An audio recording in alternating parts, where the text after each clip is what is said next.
Hey guys, it's Richard with GK's Apprentice with you again with this week's deck profiles. Just got home from locals about an hour and a half ago, and I want to show you guys the build I ran tonight. I went 3-1. I lost in round 1 to a True Draco Combo, but I did really well in the following 3 rounds, and this is the build that I used this week, guys. We ran 3 fossil dinos, and if you don't remember, it stops both players from special summoning and has a flip effect to destroy special summon monsters.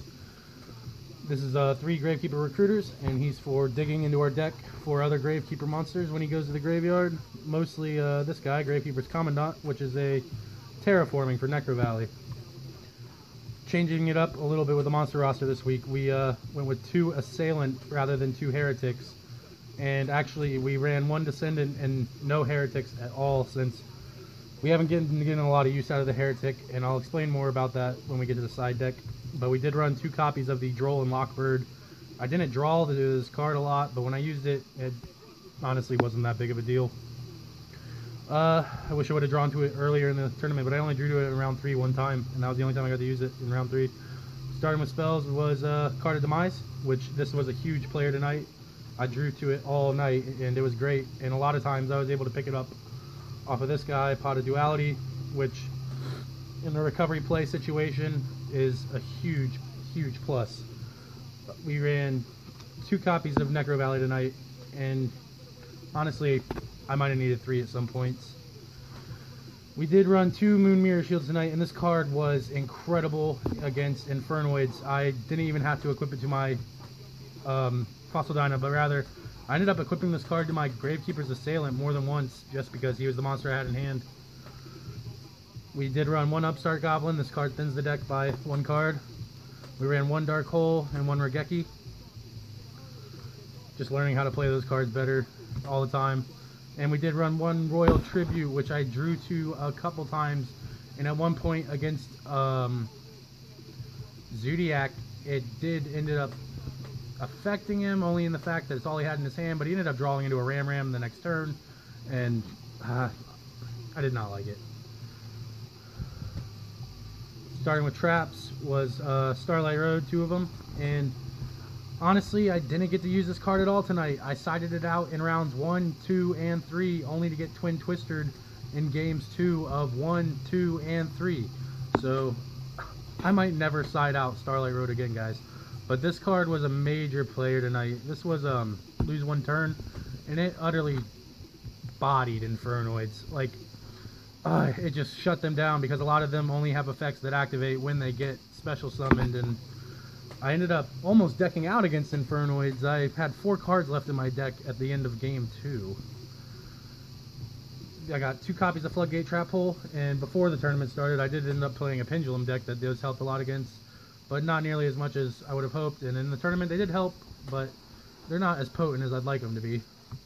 We did run 2 Quaking Mirror Forces, which is easily more potent than the Floodgate Trap Hole. It more often than not affects more than 1 monster, and it's something that I really value in this card.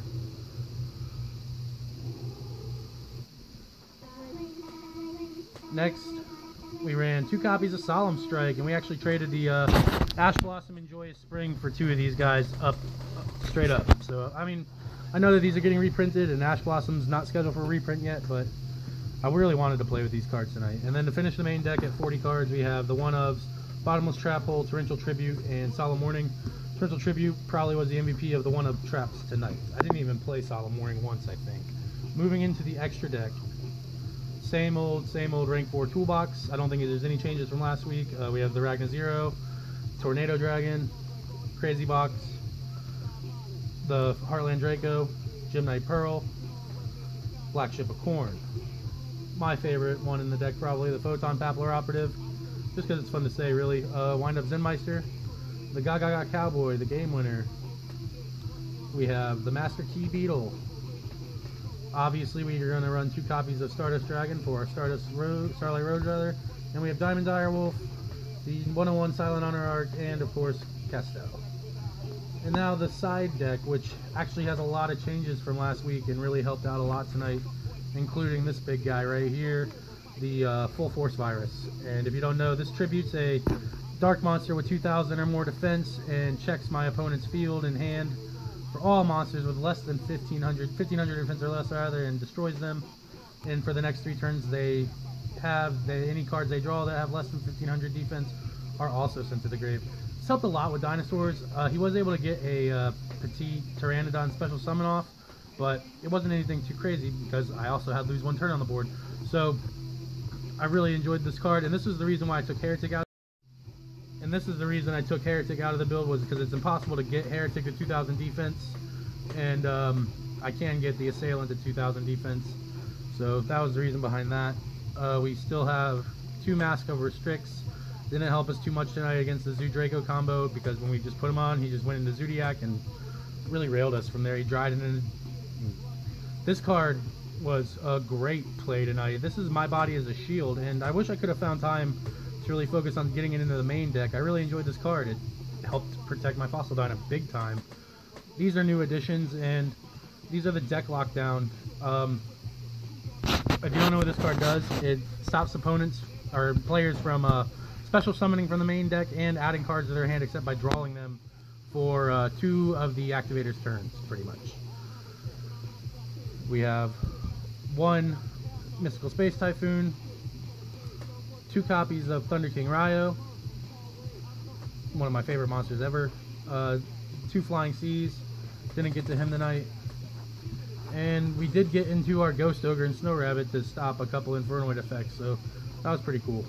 That's going to do it for this week's deck profile, except for the fact that I have a few other cards that I'm hinting at playing it, or like wanting to get into the deck. I just want to know what you guys think in the comment section below, what you guys think of finding room for any of these guys. Really, these 2 are really on my menu, and I'm really tempted by Shared Ride. It's a very alluring effect. If you guys don't know what these cards does,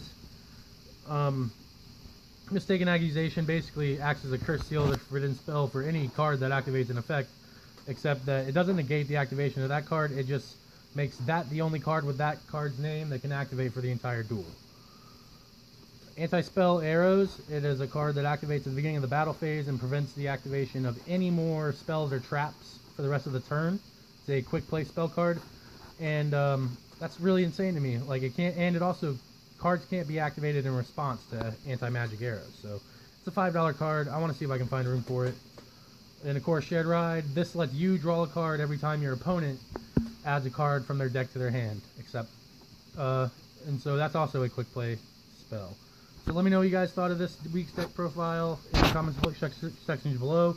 Let me know what you think about these cards right here, and just a reminder about these 2. They're just really good effects for keeping people from adding cards to their hand. That was a Mistake and Mistaken Arrest, and these are again Mistaken Accusation, Anti-Magic Arrows, and the Shared Ride.